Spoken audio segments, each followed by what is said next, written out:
bolivianos, el pueblo de Bolivia, y a través de esta empresa hacer negociados.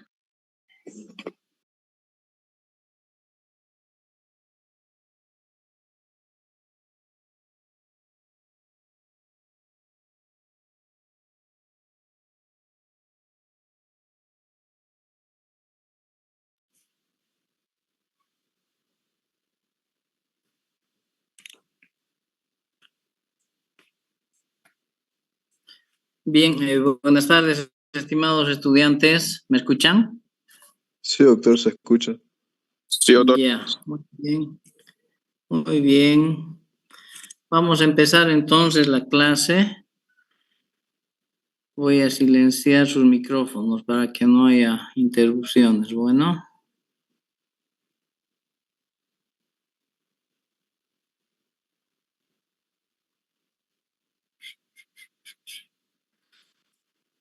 Bien. Me voy a presentar. Soy el doctor Víctor Hugo Vargas. Doy clases de medicina interna ya desde el 2005 en la universidad. Son prácticamente 20 años, ¿no? Trabajo en el Hospital San Juan de Dios y es allá donde vamos a realizar nuestras prácticas. Lamentablemente estamos volviendo a la virtualidad, ¿no? Es un perjuicio para todos, pues, ¿no? Para ustedes en su aprendizaje, las clases no son las mismas. De verdad que es una mala suerte y una desgracia que tengamos que volver a la virtualidad. Ustedes ya conocen cómo es esto, no es lo mismo, ¿no? Pasar clases virtuales que pasar clases presenciales. Y en la práctica, bueno, eso pues no se puede hacer virtual, ¿no? Bien, ojalá que sea muy poco tiempo, pues, ¿no? En realidad el instructivo del vicerrectorado es hasta hoy día, ¿no? Las clases virtuales y seguramente hoy día sacarán alguna comunicación para ver si mañana se retorna a la normalidad o se continúa con las clases virtuales. En todo caso, tenemos que acatar las instrucciones de nuestras autoridades, ¿no? Y lo que se determine vamos a cumplir. Es un problema movilizarse. Para nosotros, obviamente, y para ustedes me imagino que es más problemático todavía. Así que vamos a tratar de llevar de la mejor manera nuestras clases y de perjudicarnos lo menos posible, pues bueno. Normalmente yo en la primera clase les tomo una evaluación, ya hacemos una evaluación diagnóstica para ver las condiciones en las que están iniciando la materia. Entonces tomamos un examen que obviamente no se califica, pero nos sirve para hacer un diagnóstico, ¿no? De la situación de los estudiantes en cuanto a su conocimiento sobre la materia. Y es algo que no lo podemos hacer ahora también, ¿no es cierto? Entonces ya nos está haciendo variar un poco la programación. Esperemos que mañana ya sean clases presenciales. Yo les voy a hacer llegar al grupo de WhatsApp el material que vamos a utilizar para esta gestión, ¿no? El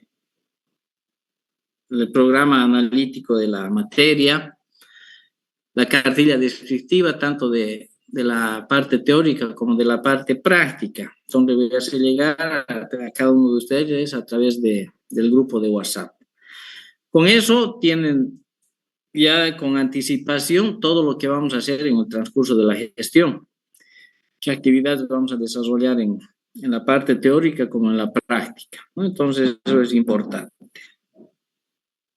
Su compañera Ana Karina Fajardo es nuestra coordinadora de la materia, nos va a colaborar en todo lo que sea necesario para llevar adelante de mejor manera esta gestión.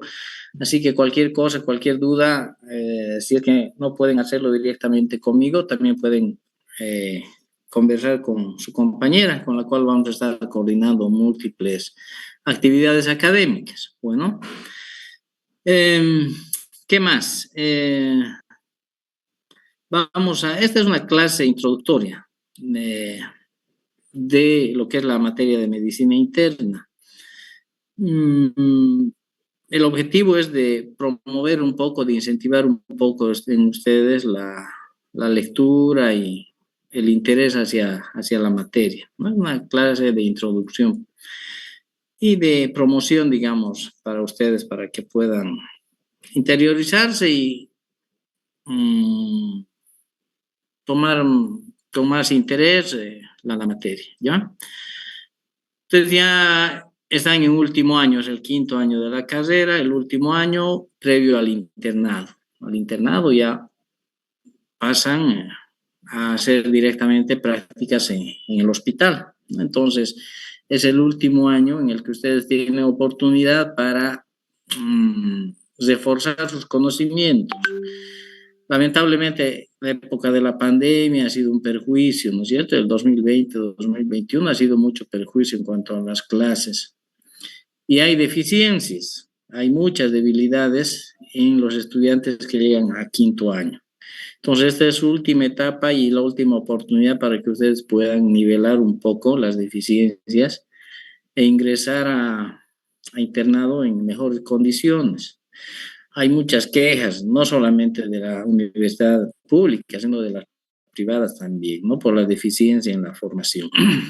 Entonces, lo que yo quiero ahora es estimularles un poco a que lean un poco más, a que refuercen sus conocimientos para que lleguen de mejor manera al internado. Bueno, de eso se trata ahora. También por el tema de acreditación de la carrera de medicina se ha introducido, y que debería haber estado siempre, o por lo menos reforzar la parte de ética médica, ¿ya? Entonces, está establecido que en todos los niveles, en todas las materias se debe tocar el tema de ética médica, ¿ya? Como les digo, con fines de promoción de la universidad. Entonces, en el programa obligatoriamente están entrando esos temas a partir de esta gestión. Entonces, esta clase trata de eso también, ¿no? De tocar algunos temas de ética que son importantes. Ustedes ya han hecho medicina interna 1, ¿no? En la gestión en 4º año. Entonces, medicina interna 2 es la continuación de aquello, son especialidades. Así que vamos a empezar viendo algunas generalidades en cuanto a la medicina en general, la salud en general y la medicina interna más particularmente. Bueno, a ver, vamos a intentar que siempre las clases sean dinámicas, sean proactivas, haya participación de ustedes. Es importante que ustedes lean antes de asistir a clases. Ustedes van a tener todos los temas que vamos a llevar en la gestión, así que saben qué tema vamos a llevar a la siguiente clase, por ejemplo. Ya les voy a pasar, como les he dicho, el programa de la materia y van a saber con anticipación qué temas vamos a llevar en qué clases. O sea, es importante que ustedes asistan a la clase ya leyendo el tema, ¿no? Conociendo ya sobre el tema, así va a ser mucho más fácil para que capten y aprendan, ¿no es cierto? Entonces, antes de pasar clases, ustedes pasan el tema, en las clases reforzamos sus dudas, sus interrogantes, y después de clases, obviamente, se van a la casa a repasar nuevamente el tema, ¿no? Entonces, vean, son en 3 oportunidades que ustedes tienen de revisar el mismo tema. Si hacen así, estén seguros que van a llegar a los exámenes parciales sin necesidad de estarse amaneciendo, de estarse sacrificando los últimos 3, 4 días tratando de leer toda la materia, ¿no es cierto? No se puede así. Pero si hacen como yo les estoy indicando, lean antes de la clase. En la clase vamos a repasar el tema y después de clases vuelven a repasar el tema. Van a llegar al examen sin ningún inconveniente. Apenas una repasada para esclarecer algunos datos que no les estén claros y les va a ir bien, ¿ya? Entonces es una recomendación. Y como les digo, vamos a tratar de que sean las clases siempre interactivas. Así que vamos a empezar haciéndoles una pregunta. Ya estamos en la materia de medicina interna. Entonces, a ver quiénes me pueden definir qué es medicina interna. Todos tienen la palabra. Defínanme qué opinión tienen sobre el concepto, la definición de medicina interna.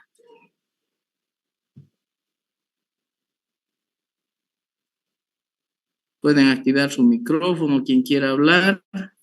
Doctor, ¿me Sí, escucha? sí, Ya, la medicina interna se encarga del estudio de la prevención, el diagnóstico y el tratamiento clínico que se le puede brindar al paciente, pero desde esa perspectiva sería de algo no quirúrgico específicamente. bien. Otra definición, otro concepto. Buenas tardes. Buenas tardes. Bueno, la medicina interna puede ser de que están preparados tanto para atender enfermedades, estas enfermedades que no necesitan tratamiento quirúrgico, y es la que normalmente afectan a los órganos del cuerpo. Bien.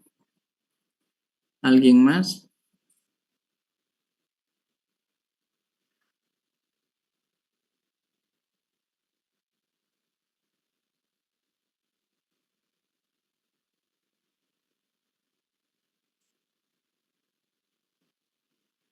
Ya. ¿Está bien? Todo lo que están diciendo está bien, ¿no? Todo eso comprende la medicina interna. La atención de los pacientes no quirúrgicos, complejos, de manera integral. Todo eso es medicina interna, ¿no? Tiene que ver con la medicina interna, pero también tiene que ver con las otras especialidades, ¿no? También las otras especialidades previenen, tratan, restablecen, rehabilitan, ¿no? También. Entonces, qué más se podrá diferenciar la medicina interna de las otras enfermedades o de las otras especialidades?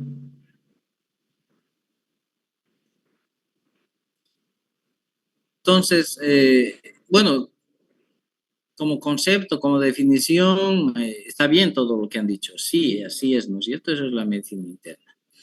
Pero aún van a ver, aunque para la misma literatura o la misma OMS en su definición, van a ver que le cuesta definir qué es medicina interna, ¿no? No es sencillo. A muchos profesionales, internistas y no internistas, pregúntenles la definición, lo mismo les va a costar a veces definir y comprender qué es la medicina interna, ¿no? Entonces vamos a tratar de ver estas cosas y tratar de entender un poco más, ¿ya? Entonces vamos a ir un poco al origen de lo que es la medicina, ¿no? Y que la medicina tiene que ver con la enfermedad. Entonces pueden ver aquí una definición. Dice, el que en serio quiera saber medicina, habrá de saber humanidades médicas como psicología, sociología, ética, etcétera, etcétera, ¿no? O sea, la medicina no tiene que ver solamente con salud y con enfermedad, ¿no?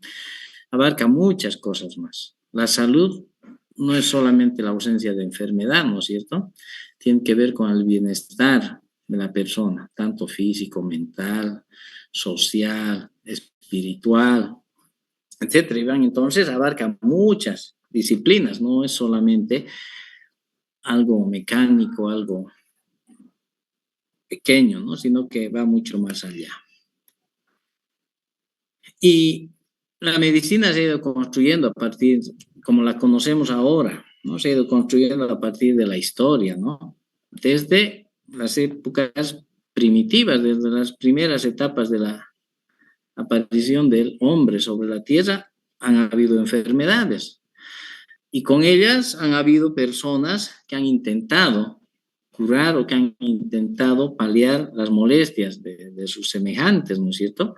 Junto con el hombre han aparecido las enfermedades. Y junto con el hombre y las enfermedades han aparecido las personas que se han dedicado a tratarlas, de aliviarlas, ¿no? Ha aparecido la medicina como forma de tratar de aliviar una dolencia, una enfermedad, ¿no? Vean ustedes, es tan antigua como el hombre, tanto la enfermedad como la medicina. Y obviamente que los conocimientos que se tenían antes no eran los conocimientos que tenemos ahora, ¿no es cierto? Han ido avanzando a través de la historia, la ciencia, la tecnología y todo aquello, hasta tener lo que entendemos ahora como medicina moderna, ¿no? Pero obviamente en las etapas primitivas los conocimientos eran también muy pobres y en base a eso obviamente se atendía a la gente y se trataba de resolver sus problemas. Entonces la medicina se nutre, ¿no?, de conocimientos heterogéneos, complejos, en una primera etapa puramente empíricos, ¿no? Y posteriormente ya aparece el método científico, ¿no?, que es el que ahora conocemos y que utilizamos y con el que explicamos muchas cosas, pero que muchas veces tampoco sirve para explicar todo, ¿no es cierto? Hay muchas cosas que no podemos explicar, no podemos resolver, no podemos curar, ¿no?, a pesar del avance científico y tecnológico. Entonces ha ido evolucionando y han ido cambiando los conceptos, ¿no? Entonces se dice, ¿no?, que el cambio es continuo, no es permanente, nunca se ha estancado nada, ningún conocimiento se ha estancado en la historia. Y obviamente los conocimientos médicos tampoco, pues, ¿no? Han sufrido una evolución y un cambio continuo. Lo único permanente es el cambio, se dice, ¿no? Entonces, ¿qué cambia? ¿Qué han cambiado? Cambia el hombre, ¿no es cierto? El hombre actual, el hombre moderno, no es el mismo hombre de la Edad Media o el hombre de primitivo. Es diferente, totalmente diferente, tanto física como mentalmente, ¿no? Entonces ha cambiado mucho. Obviamente los enfermos cambian, ¿no es cierto? Hablamos de enfermos, no de enfermedad. Los enfermos, cada enfermo es un mundo aparte. Y es diferente el uno del otro.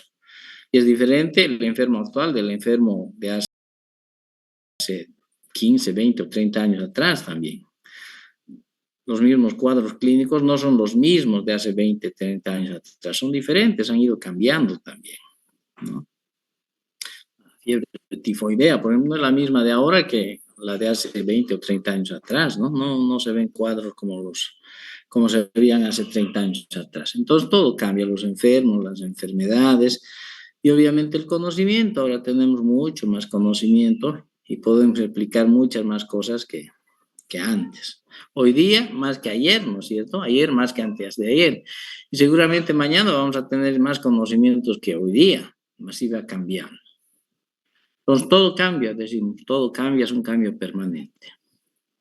Lo único que no cambia y de lo que ustedes tienen que tener conciencia, vean, es el hecho de que un hombre con su saber trate, intente de ayudar a otro a sanarse. Siempre ha habido eso, le decíamos, ¿no? Los brujos, las épocas primitivas, los médicos antiguos, los médicos modernos, todos, ¿no es cierto?, que se han ido nutriendo de conocimiento y en base a eso han tratado de aliviar las enfermedades. Entonces todo cambia menos el hecho de que hay personas, hay hombres que con sus conocimientos, su saber, intentan resolver los problemas, las enfermedades, ¿no? Ese es el médico, ¿no es cierto? Entonces el médico de ahora no es el mismo de antes, pero el objetivo, la finalidad de un médico es el mismo, es la misma, ¿no es cierto? Entonces ustedes están en eso, están intentando adquirir esa profesión, seguramente porque tienen una mentalidad así, ¿no es cierto? Entonces vean ustedes, es importante eso. Decíamos, la medicina ha ido cambiando. La medicina, ¿cómo la podríamos definir? Es el estudio del hombre enfermo y de las enfermedades, ¿no? Y estos mismos conceptos, ya saben, han ido cambiando. Actualmente dice que hay enfermos y no enfermedades, ¿no? Por eso, porque las enfermedades cambian y el hombre también. En la antigüedad, la medicina sobre todo era un concepto moral, ¿no es cierto? Religioso.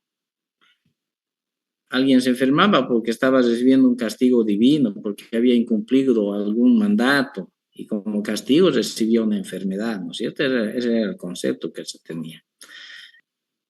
El concepto fue evolucionando desde esa visión hasta una visión más naturalista en la Grecia antigua, con Galeno, ¿no? Ya se fueron explicando más fenómenos naturales, ¿no es cierto? Se creía que las enfermedades provenían de trastornos naturales, a nivel de alteraciones, desequilibrios de la naturaleza. Y ahí vean ustedes, surgen ya importantes criterios como los de Galeno, que hasta ahora algunos conceptos son válidos, ¿no es cierto? De Galeno, de Hipócrates. Entonces, algunos conceptos de ellos tienen su actualidad. Entonces, no han cambiado siendo tan antiguos, ¿no? Y en el Renacimiento nace la ciencia como tal, ¿no? El método científico, la experimentación, la demostración y el método científico, ¿no es cierto? Un gran avance para la medicina y todas las otras disciplinas.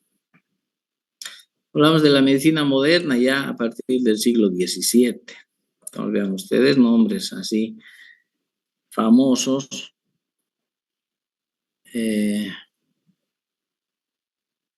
como los de Sydenham, vean, que introdujo las bases metodológicas para tipificar las enfermedades. Y aún ahora, estas definiciones nosológicas las utilizamos. La clasificación de las enfermedades vienen de esta época y aún las utilizamos.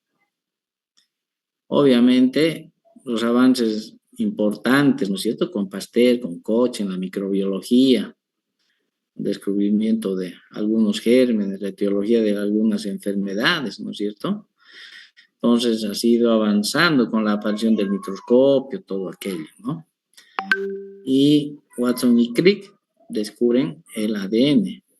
¿Alguien puede decir en qué año?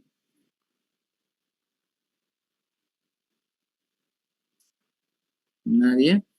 ¿En qué año descubrieron el ADN Watson y Crick?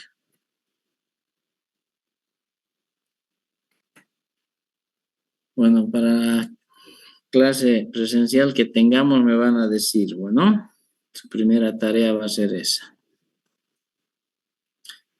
Bien, la práctica de la medicina, ¿no?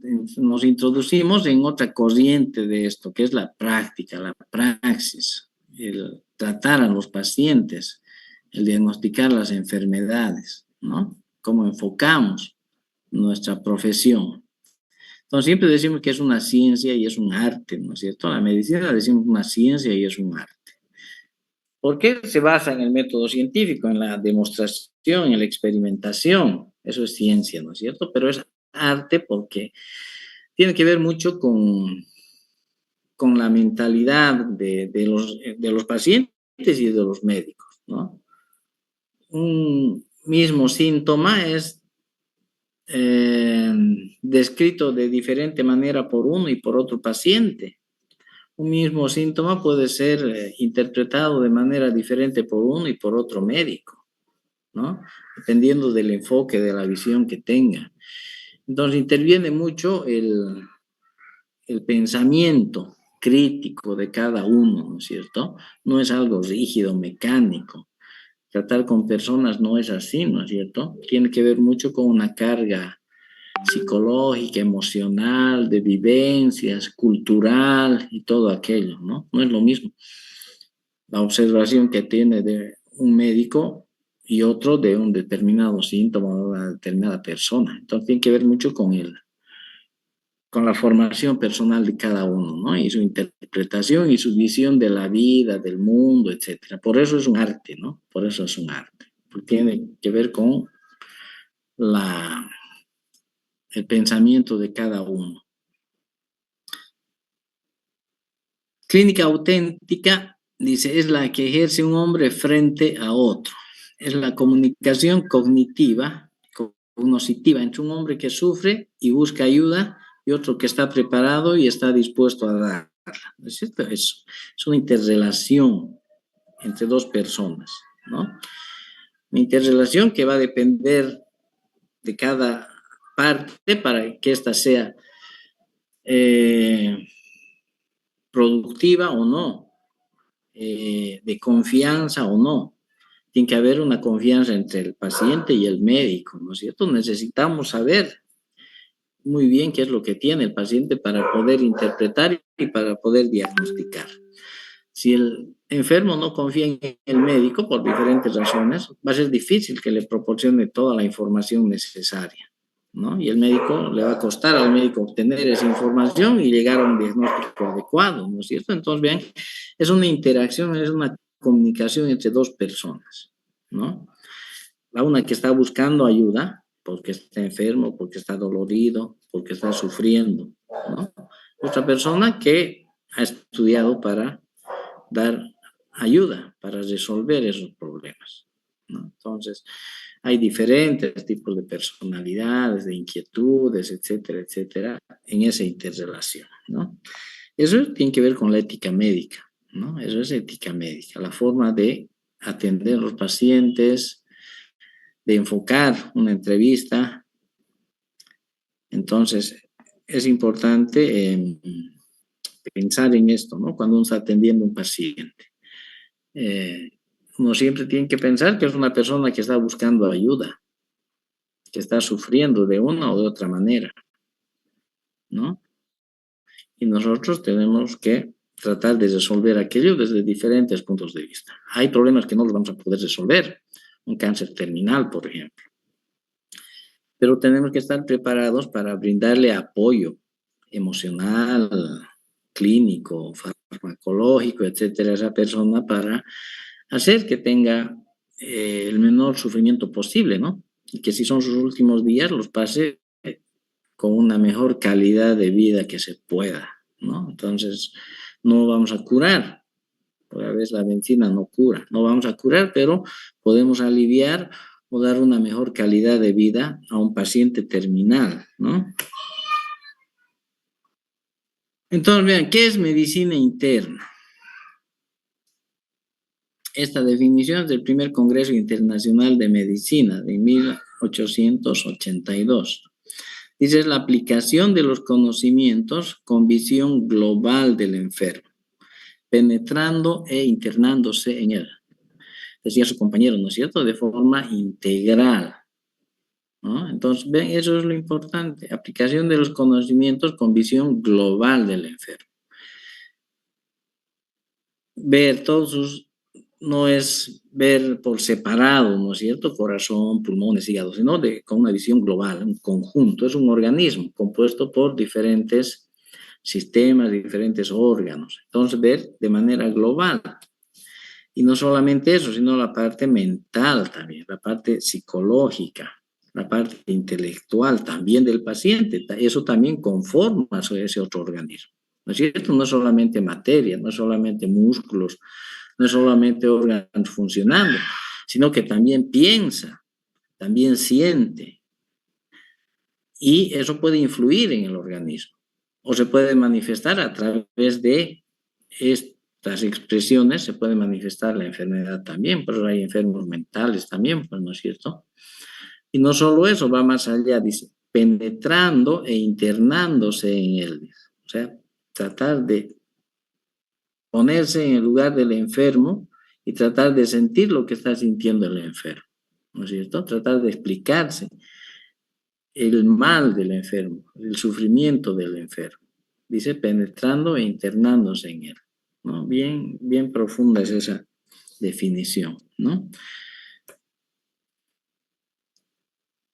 Esta es la definición de la Organización Mundial de la Salud, vean ustedes, dice, rama de la medicina que se especializa en prevenir, diagnosticar y tratar las enfermedades de los adultos, sin usar procedimientos quirúrgicos, ¿no? Bueno, es eso, ¿no es cierto? Pero para mí que se queda corto, ¿no es cierto? Se queda corto porque no se está hablando de la visión global del enfermo, ni de ver su parte emocional,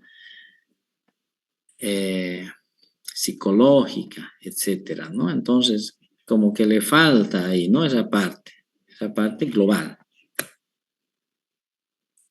Aquí hay otra definición, dice: medicina interna es una especialidad médica que se dedica a la atención integral del adulto enfermo, enfocada al diagnóstico y el tratamiento no quirúrgico de las enfermedades que afectan a sus órganos y sistemas internos y a su prevención. Entonces, nuevamente, ¿no es cierto? Una atención integral, dice. Eso es lo importante en la medicina interna. Se ve al paciente de manera integral, con todos sus componentes, no solamente físicos, sino también mentales, emocionales, intelectuales, sociales, todo tiene que ver con la manifestación de salud como de enfermedad, ¿no? Y el médico internista es lo que ve de manera integral todos los ámbitos de la persona.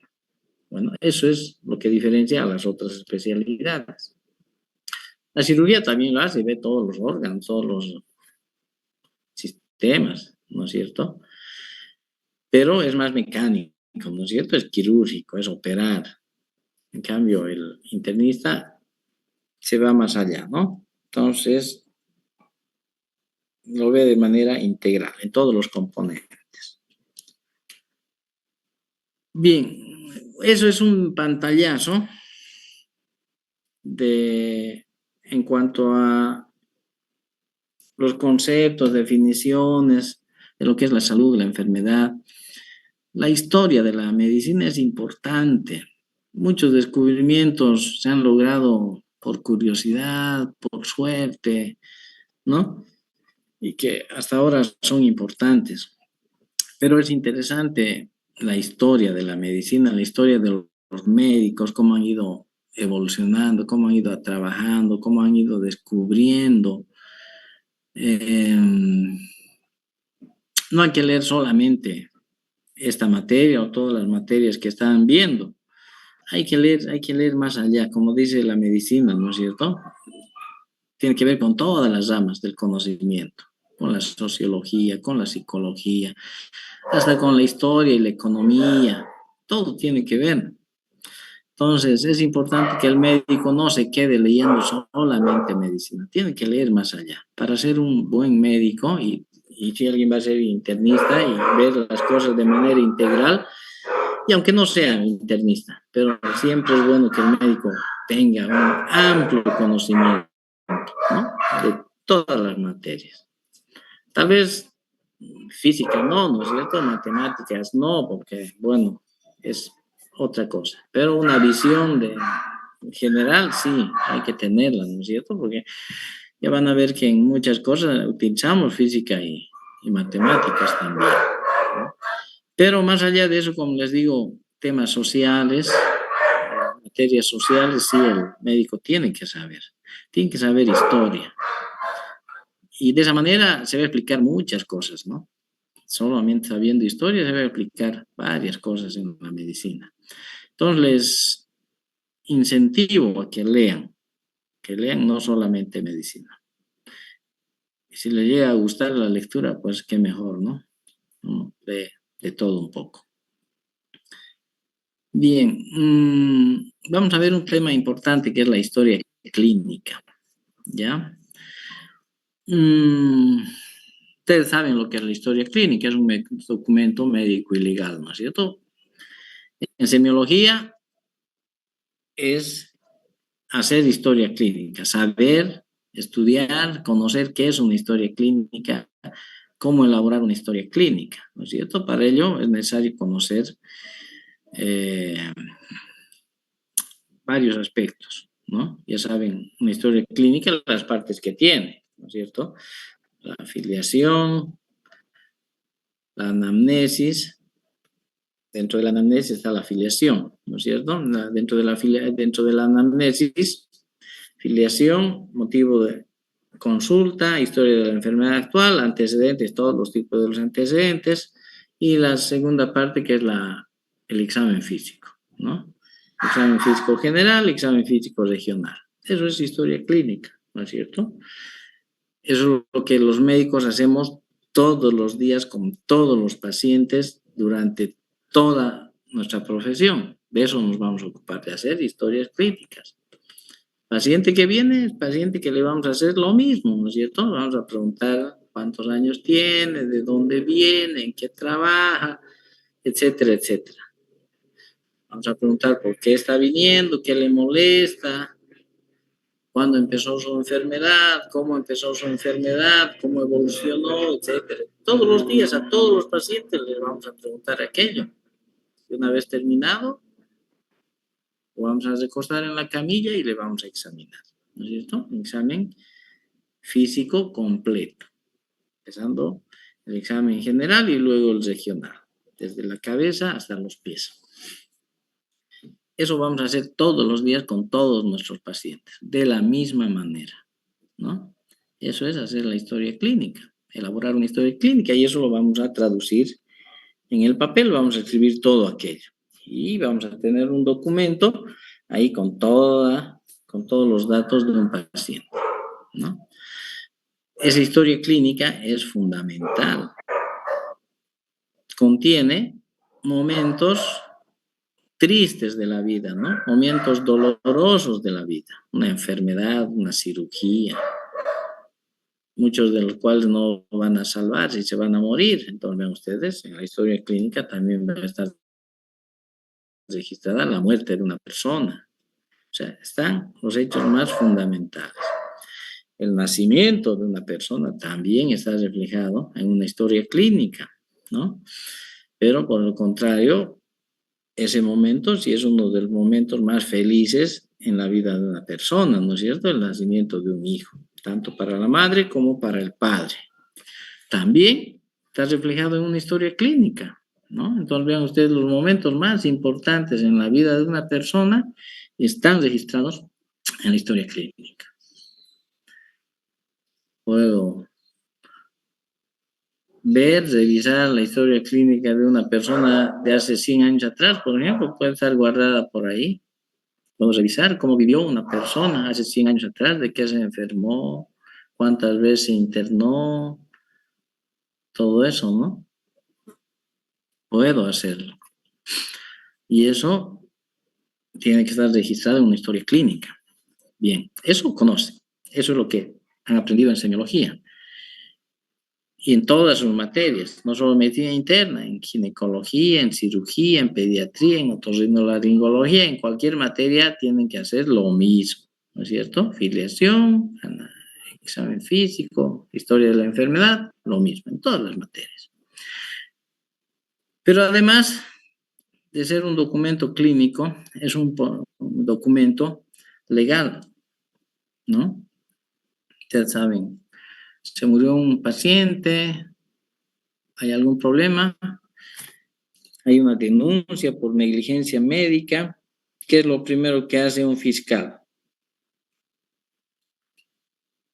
Pedir la historia clínica.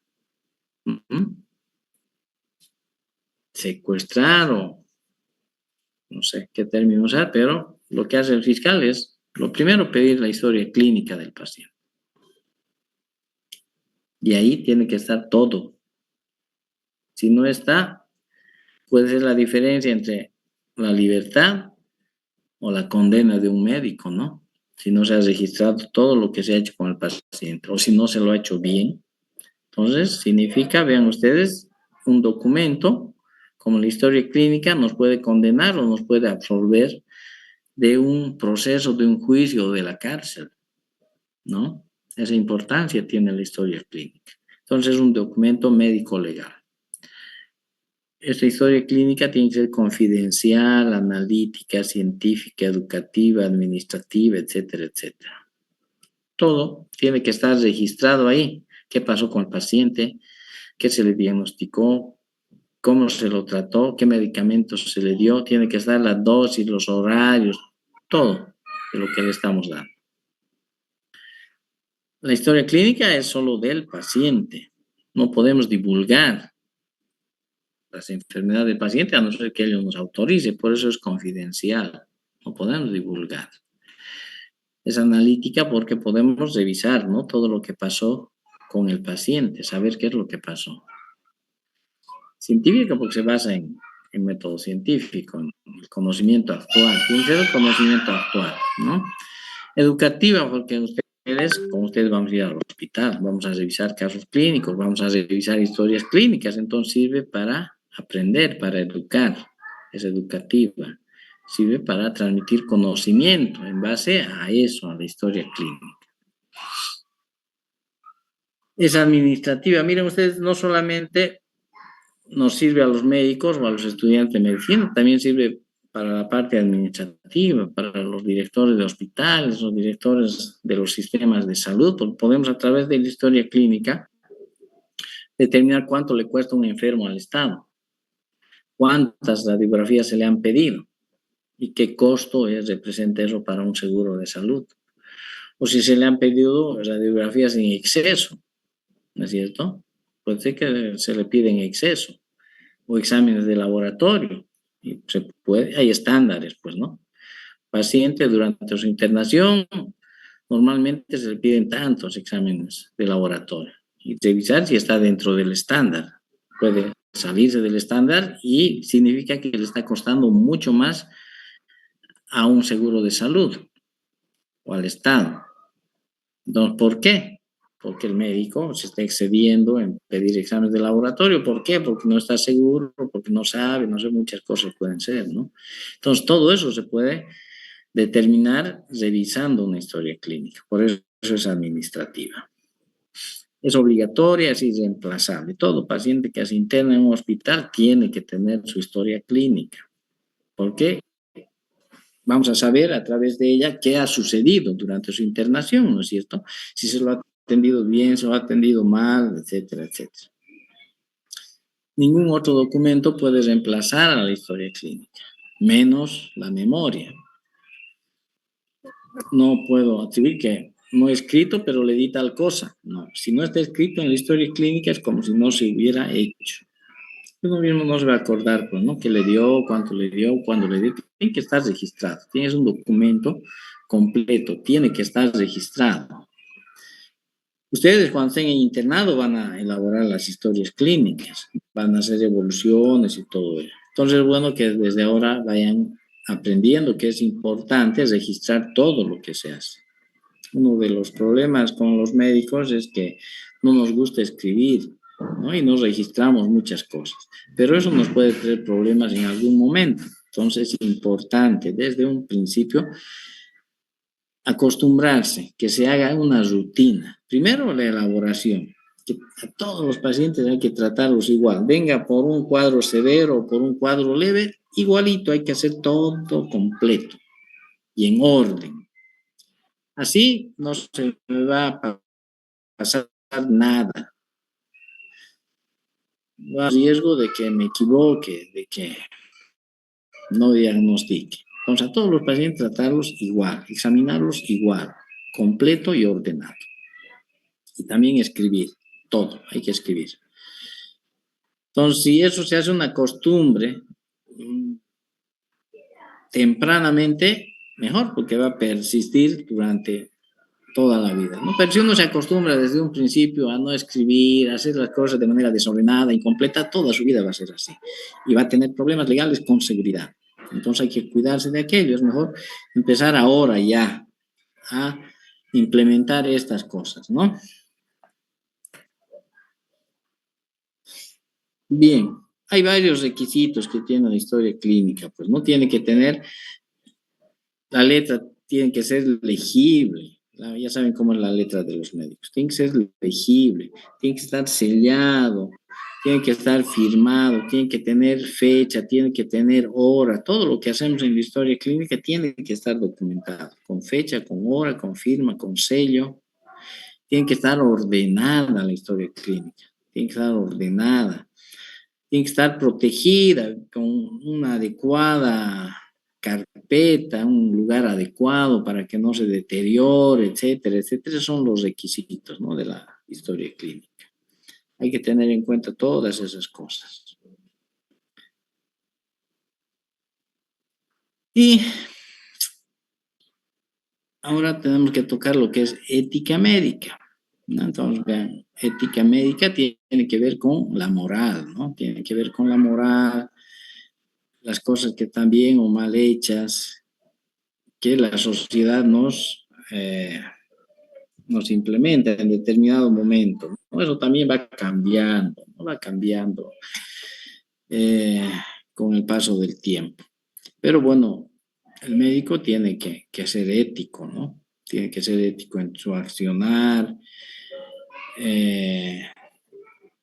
con el paciente, con los familiares del paciente, con los colegas, ¿no? Tiene que tener un trato cordial, tiene que tratar un trato adecuado, tratar a las personas con interés, con empatía, ¿no? Porque el paciente de esa manera se va a sentir bien, se va a abrir, va a confiar en el médico. Lo mismo con los familiares y lo mismo con los colegas, ¿no es cierto? Entonces, con los colegas también el trato tiene que ser siempre cordial, tiene que ser empático, de colaboración, trabajar en equipo, ¿no? Todo eso tiene que ver con el comportamiento, ¿no? Entonces, que es parte de la ética médica. Los pacientes tanto los pacientes como los médicos tienen derechos y tienen obligaciones. Podemos revisar un poco después tanto los derechos como las obligaciones de los pacientes y los derechos y las obligaciones de los médicos.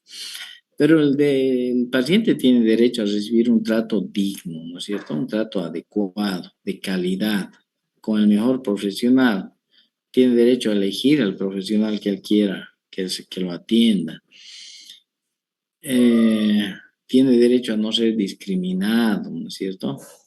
Bueno, tiene que ver con los derechos humanos esto, ¿no es cierto? Tiene que ver con los derechos humanos, pero hay algunas cosas más específicas como derechos de los pacientes, ¿no es cierto? A ser informado. Tiene que autorizar al paciente a que se le realice algún procedimiento médico, desde un tratamiento hasta una cirugía. Tiene derecho a negarse a que se le realice algún procedimiento, pero tiene derecho a autorizar también a que se realice un procedimiento después de que el médico le explica, ¿no es cierto?, qué tiene, qué se le va a hacer, qué complicaciones posibles puede tener, qué otras alternativas de tratamiento puede tener. Entonces, el paciente, una vez informado, recién puede autorizar a que se le realice algún procedimiento. Tiene derecho a buscar una segunda o tercera opinión, ¿no es cierto?, para estar seguro. Esas son algunos derechos importantes, hay muchos más. Tiene obligación de cumplir, de manifestarle todo al médico, de no mentirle, de cumplir con el tratamiento, de comunicarle al médico algún efecto adverso que sienta. Entonces también hay algunas obligaciones del paciente, ¿no es cierto?, para conocimiento del médico. Y lo mismo el médico tiene obligaciones y tiene derechos, ¿no? Entonces, normalmente esto está y debe estar por normativa en todos los ambientes hospitalarios, en lugares visibles, para que el paciente sepa de sus derechos y sepa de sus obligaciones. Tiene que estar en los centros de salud estos derechos y obligaciones, tanto de los médicos, tanto de los pacientes como de los médicos, ¿no? Para que una persona que va a un hospital pueda, en un primer vistazo, ver que tiene derechos, que tiene obligaciones, ¿no? Eso es parte de este tema. Luego tenemos las normas, ¿no? Las normas hospitalarias, normas universales de protección, por ejemplo, los equipos de protección universal, ustedes ya saben eso, ¿no es cierto? Protección contra enfermedades infecciosas, son normas universales. Aquí o en cualquier otro país son las mismas normas, ¿no? Entonces hay ciertas normas que son universales.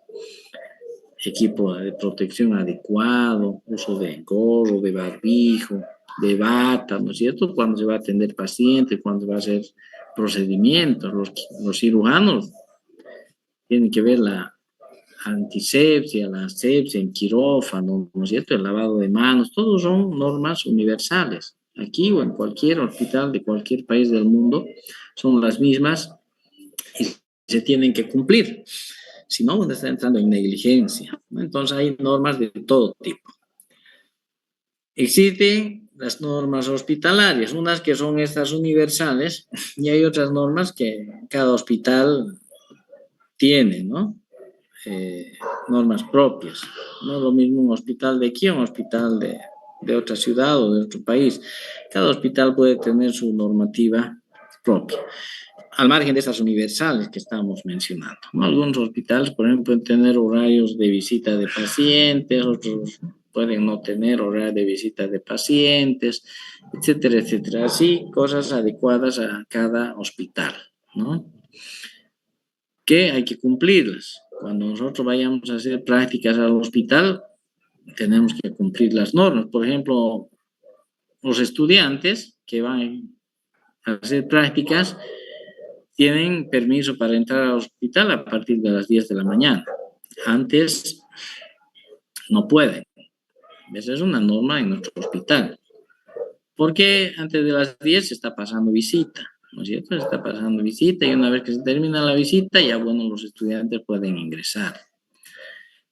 Para ingresar a nuestro hospital tienen que tener un credencial, que ustedes ya tienen que empezar a tramitarlo, por ejemplo, ¿no? En la oficina de docencia del Hospital San Juan de Dios, vamos a entregar la lista de estudiantes y en base a esa lista ustedes tienen que tramitar su credencial para que puedan ingresar al hospital, si no, no los van a dejar ingresar. Entonces, esa es otra norma del Hospital San Juan de Dios. Todos los hospitales tienen, ¿no es cierto? Pero bueno, cada uno tiene uno u otro requisito. En el hospital, sí, tienen que tramitar su credencial. Ya les vamos a indicar cuándo, antes del inicio de las prácticas, para que lo puedan tramitar y no tengan problemas para ingresar, porque si no tienen el credencial no van a ingresar y van a perder la práctica, ¿no? Entonces ya les vamos a informar aquí. Y así hay diferentes normas. Los internos tienen también sus normas, ¿no? En cuanto a vestimenta, horarios de asistencia, sus rotaciones, hay normas para los internos. Y hay normas para los estudiantes también, como les estoy mencionando. Los estudiantes pueden asistir al hospital solamente en compañía de su médico o de su docente, ¿no? No pueden ir de manera particular. Entonces, hay ese tipo de normas. Y finalmente, vamos a revisar un poco en cuanto al programa de la materia, ¿ya? El programa de nuestra materia, lo que vamos a hacer en esta gestión.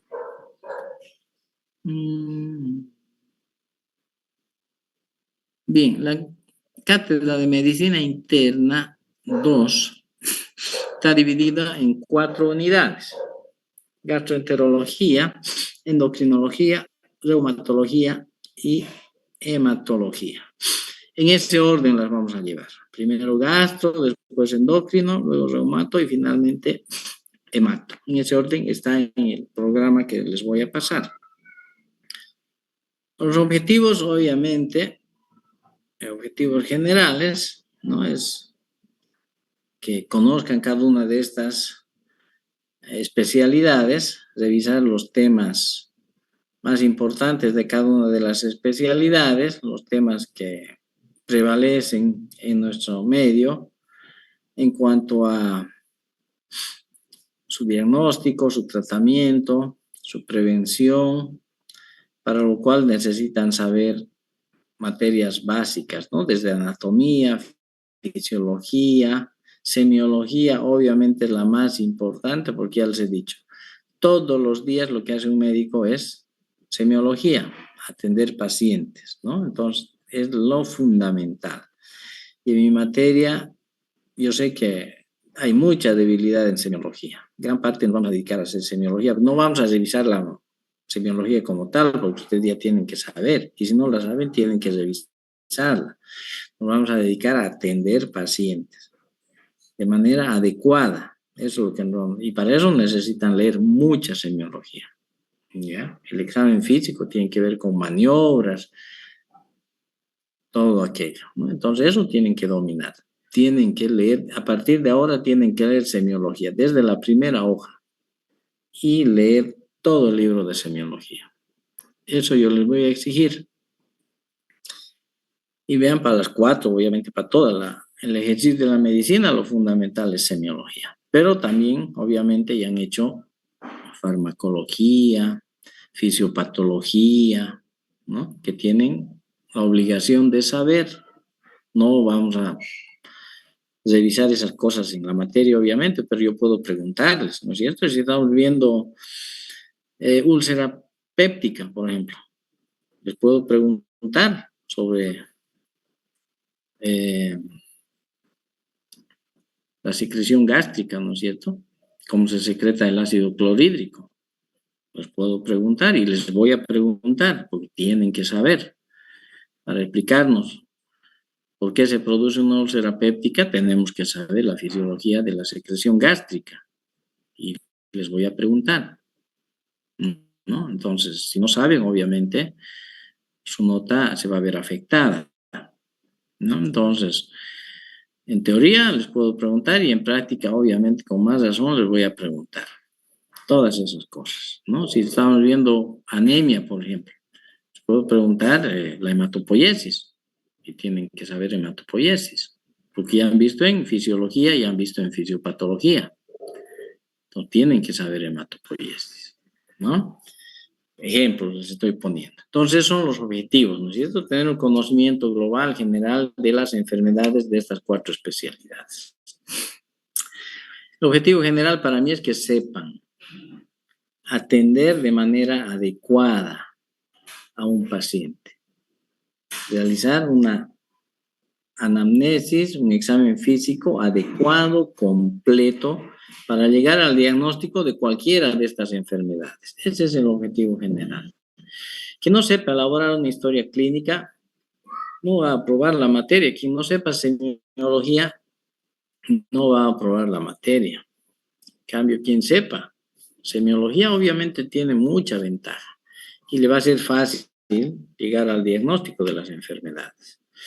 Muchas veces uno mismo no llega al diagnóstico, pues, ¿no? A veces hay pacientes que se quedan sin diagnóstico y se mueren sin diagnóstico. Entonces, no es tanto llegar al diagnóstico, que es importante, sí, pero el proceso para llegar al diagnóstico, ¿no es cierto? Eso es lo importante.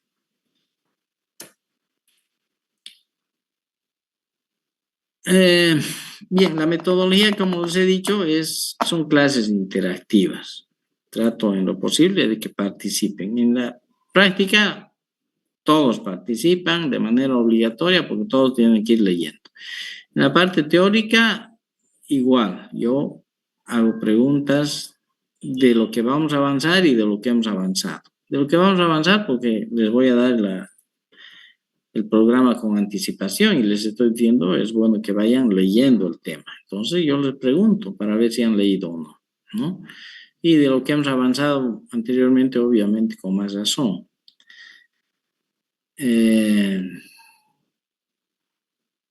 Las exposiciones obviamente son parte a cargo de mi persona, con diapositivas. Vamos a ver de emplear alguna plataforma también. WhatsApp tenemos, y a través del WhatsApp podemos intercambiar información y todo aquello también, ¿no? Entonces es mucho más fácil llegar a ustedes a través de estos medios, ¿no? Y de dar tareas y de todo eso. Entonces vamos a hacerlo. En cuanto a la evaluación,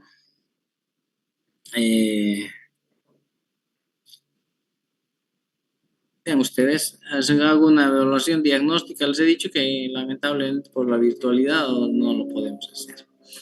Pero vamos a dar 3 exámenes parciales y un examen final. Los primero, segundo y tercer parcial son las unidades de gastro, endocrino y reumato. Cada una por 20 puntos, que son 60 puntos en total. Un examen final que es de la materia de hematología, que es la más pequeña. La más cortita, entonces lo dejamos para el final y ese final es por 10 puntos, ahí ya tenemos 70 puntos. Y la práctica es 30 puntos. ¿Ya? Entonces tenemos los 100 puntos. Esa es la manera de calificar. La parte teórica, ya les he dicho, son clases, ¿no?, expositivas y con participación de ustedes. La parte práctica.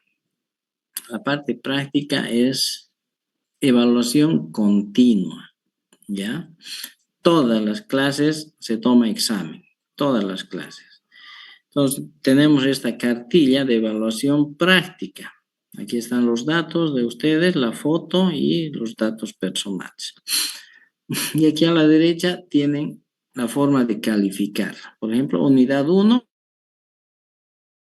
que es gastro, unidad 2, que es endocrino, unidad 3, que comprende reumato y hemato.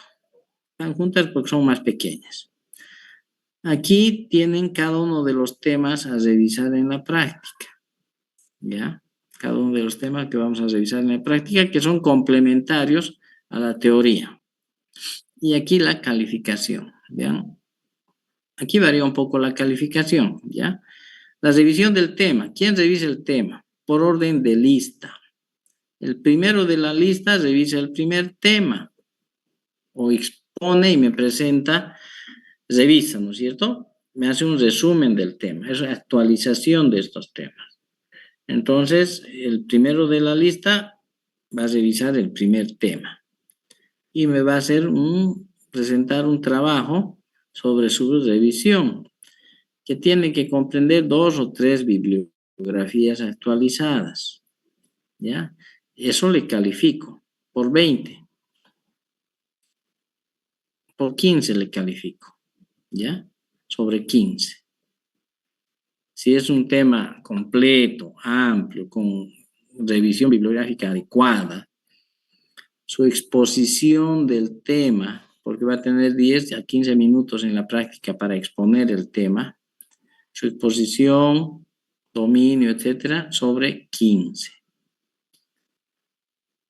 Sobre 5, la actitud personal, a todos, no solo al expositor.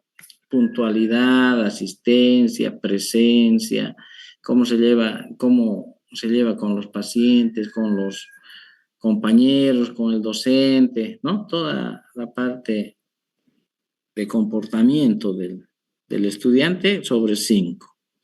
Y sobre 10 evaluamos los conocimientos sobre el tema. Les hago preguntas sobre este tema, no solo al expositor, sino a todos. A todos les hago preguntas sobre el tema y les califico sobre 10. Entonces, todos son calificados sobre 5 y sobre 10, sobre 15 en cada clase. Y los otros 15 en el momento que le toca exponer. El segundo de la lista expone el segundo tema, ¿no es cierto? A ese le calificamos aquí sobre 15 y le calificamos como a los otros sobre su actitud personal y sobre sus conocimientos sobre el tema. Entonces, a todos les va a tocar exponer un tema. A todos les voy a calificar en ese momento sobre 15. Y todas las clases les califico sobre los otros 15 puntos, que es actitud personal y evaluación continua, conocimientos del tema que se está revisando. ¿Ya? Entonces, esa es la manera de calificar. No hay examen parcial, no hay examen final, todas las clases les califico y solamente al final de la unidad sumo, divido y ya tengo su calificación, ¿no es cierto?, de la unidad. Luego endocrinología y luego la tercera unidad, lo mismo. Entonces, todas las clases en el hospital son prácticas. No solo va a exponer el tema, sino que después de la exposición del tema, revisan, evalúan, hacen la anamnesis, examen físico de un paciente. A cada uno le va a tocar en su momento examinar un paciente. Si nos da el tiempo y el número de estudiantes para que sean 2 o 3 veces cada estudiante, bueno, pero no creo porque hay más estudiantes ahora, ¿no? pero 1 o 2 veces por lo menos le va a tocar revisar a un paciente y un tema en cada unidad, ¿no? En cada unidad. Y ahí yo les hago preguntas de la unidad que se está viendo, de la patología que se está viendo, pero también de semiología y de todo lo que sea necesario, ¿no? Todo lo que yo vea conveniente les puedo preguntar en relación al tema, obviamente, al tema que se está revisando, ¿no? Esa es la forma de calificar la práctica. No sé si tienen alguna pregunta hasta aquí en cuanto a la parte teórica y práctica. Sobre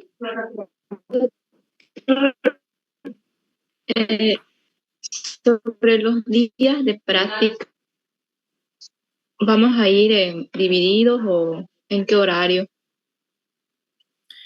Depende del número de estudiantes. Como son, creo, 15 más o menos por grupo, vamos a tener que dividirlos, ¿no? Vamos a ver la mejor manera de que sea equitativo y todo aquello. Vamos a tener que dividirlos, ¿ya? Ya en la clase presencial que tengamos, vamos a hacerlo de mejor manera. Como la práctica todavía no empieza, hasta que vengan los desayados y no sé qué, los casos especiales y todo aquello. Así que tenemos tiempo todavía para la práctica. ¿Alguna otra pregunta? Lo que sí les digo, los del día sábado son los únicos que se van a mover al día miércoles. ¿Ya? Los del sábado van a hacer práctica los días miércoles, que es cuando yo estoy de turno en el hospital todo el día. Pero eso lo vamos a ver con calma. Ahorita no hay para que se vayan alarmando. Ya se acomoda todo aquello después. Y ya depende de ustedes cuánto aprovechan, ¿no? Del interés que le pongan, tienen para a su disposición ahí el hospital, la emergencia. No es suficiente con las horas semanales que tienen de prácticas, así que también hacemos una lista para que puedan asistir 1, 2 o hasta 3 estudiantes por turno a mis turnos. Entonces, para que vayan al hospital a hacer turno conmigo, ¿no? 2 es lo más adecuado que vaya, pero eso lo vamos a hacer igual por lista, ¿ya? Entonces, ahí tienen la opción de quedarse 6 horas, 12 horas, como ustedes quieran, y tienen opción para ver muchos pacientes, ¿no? Ahí pueden ver 10, 15, 20 pacientes, depende del interés de cada uno de ustedes. Estas fotos son de sus compañeros de algunos años anteriores, vean, han realizado procedimientos como masajes, reanimación, y miren, hasta han intubado a algunas pacientes que tienen mucho, y no les digo todos, ¿no? Algunos pacientes, algunos estudiantes muy interesados, muy aplicados, han tenido opción, vean, de intubar pacientes reales, ¿no?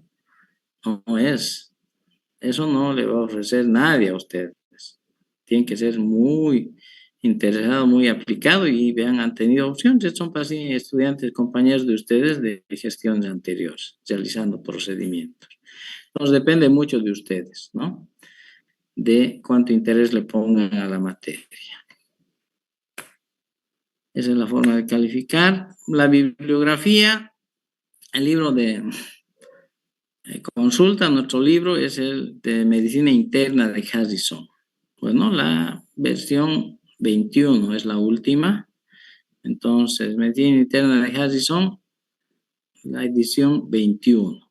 Bueno, y obviamente los otros libros de consulta, ningún libro es malo, todos los libros son buenos. Y como les digo, para su parte práctica, revisión de bibliografía, tienen los otros libros que sean actuales y también el FACE, ¿no es cierto? Las diferentes páginas, pero tienen que ser páginas médicas. Tienen que revisar muy bien aquello, porque hay para médicos y hay para el común de la gente. Muchos de ustedes o de sus compañeros ni se fijan, lo copian, lo bajan, trabajos que no son médicos y presentan eso. Obviamente eso les resta puntos, ¿no? Quiere decir que ni lo han revisado. Entonces tienen que ser bibliografía médica. Bien, eso sería por ahora una parte introductoria y de motivación para ustedes de la materia de medicina interna. No sé si tienen alguna otra duda, alguna pregunta. Y hay un libro, un texto de la materia que es de revisión del libro de Harrison, donde están todos los temas que vamos a llevar en un texto de la materia, que es simplemente de orientación, no es para que estudien de ahí. Se los voy a pasar, les voy a dar, pero es un texto de revisión solamente para que puedan ver los temas, lo que hacemos en clases. Pero los exámenes yo los saco del libro de Harrison, no los saco del texto guía, porque el texto guía es un resumen nada más, ¿no? De lo que hacemos en prácticas. Entonces no les sirve eso para estudiar, es solamente de guía para que ustedes estudien en base a eso, del libro. Bueno, para que no se confunda. No sé si tienen alguna pregunta. Sí, Brenda. Buenas tardes, doctor. No me quedó claro en cuanto a la calificación de actitud. La asistencia, la puntualidad, el relacionamiento con los pacientes, con sus compañeros, con el personal del hospital, la presentación, la vestimenta. Alguna gente desubicada se va de short, ¿no es cierto? Ni siquiera entra pues a la práctica, ¿no? Que tenga todo su equipo de protección, todo eso se califica en la parte de actitud. Ok, gracias, doctor. Bien, si no hay nada más, entonces por hoy día quedamos ahí. Ojalá que mañana podamos hacer presencial. Si no, mañana empezaríamos con el primer tema de gastroenterología.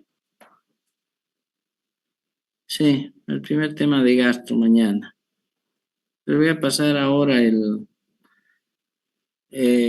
programa de la materia. Entonces ahí está lo que vamos a hacer en gastroenterología, para que vayan leyendo. Bueno, ahí quedamos entonces, estimados estudiantes. Nos vemos al día de mañana. Gracias. Bueno.